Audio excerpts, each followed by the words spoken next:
the Gold Dragon redesign is very much harkening back to the earliest editions of how Gold Dragons looked, and this is kind of merging two different editions into one. Tell me a little bit about that. Yeah. So when we did all of the dragons together, when we were looking at them all, the way that I approached that was basically 2 casts of 5 with a larger cast of 10, right? So thinking about them as characters. My perspective on character design or creature design is if it's a thing that can talk and walk and has motives and motivation, it's a character. It's not actually a creature, it's not a monster.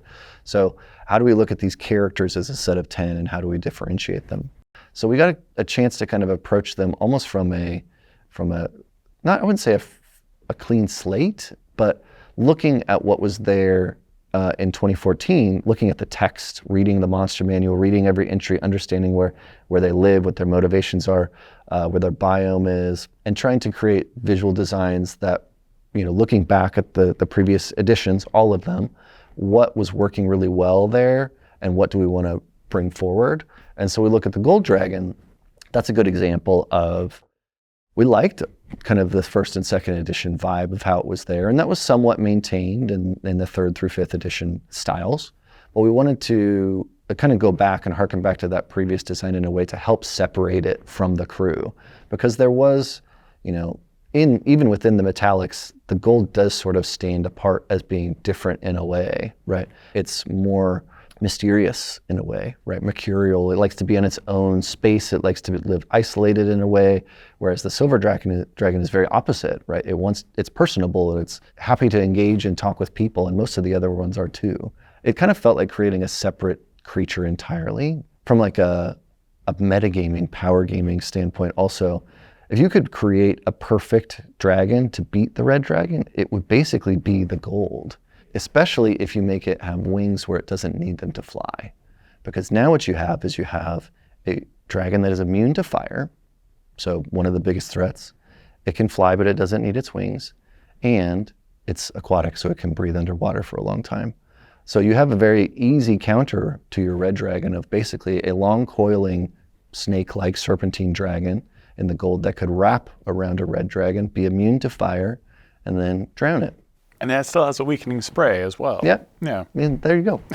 So there was a lot of thought in that of like, this just feels like it makes sense. I was struck by the loneliness of it just being in this isolated, dead civilization, and it just swirling in the center of all of it. It's this very kind of beautiful, gorgeous thing amongst all this decay. That was so much what we wanted, was that when you look at it, there's sort of a little bit of a sadness to that. There's a little bit of a quietness to that, a calmness to that, a little bit of like a melancholy, right? Where this is a creature that would sit and think about that types of stuff in a way. Like it's probably more interested in a ruined kingdom because of why it fell and how it fell, and thinking about history in that way.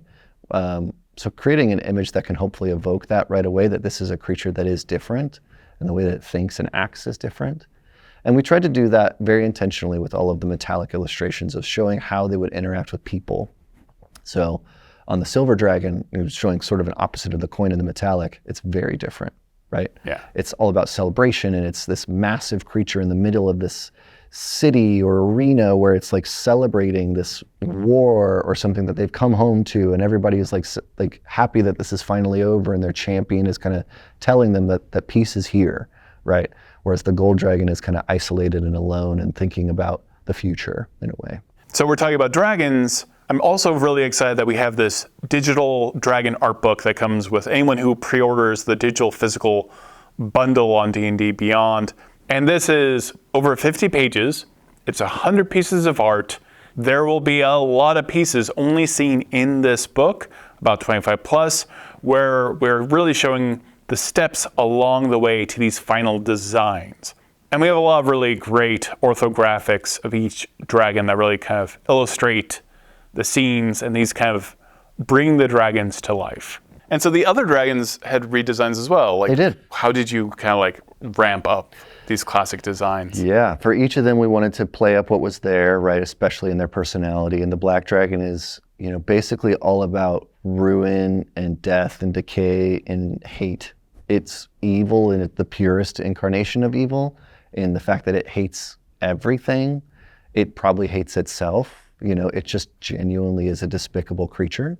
So how do you portray that? When you look at this creature, this character, you should have zero questions that this is an evil creature, this is a bad creature, that this is something you can try to parlay with and talk with, but the likelihood of it is not super high, of it going well.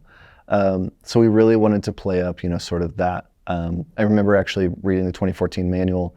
I think it said something along the lines of when an ancient dragon gets to that age that the skin starts to slough off of its face. And so just thinking about what does that look like? There's probably bones under there. There's probably really thin skin that's like stuck to its face, So making that almost translucent, and just exploring what that could be to play up the sort of what you could there. And there's a lot to play with there, actually, to make this creature feel really, really gross and really evil. And then the red dragon has this, it's massive. I mean, you get a sense of how massive the silver dragon is because you have the context of the crowd around it in this arena.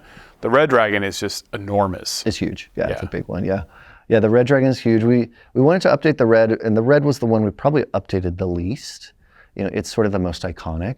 The things we wanted to play up with that one most was sort of the threat.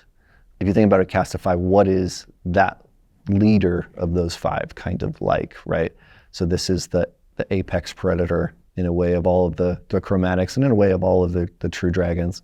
So bigger, more ferocious, more angry, more vain, more terrifying, is whatever we can do to like push that is what we were going for. And you can get the digital dragon art book as a bonus for anyone on D&D Beyond who pre-orders the 2024 Core Rulebooks digital and physical bundle.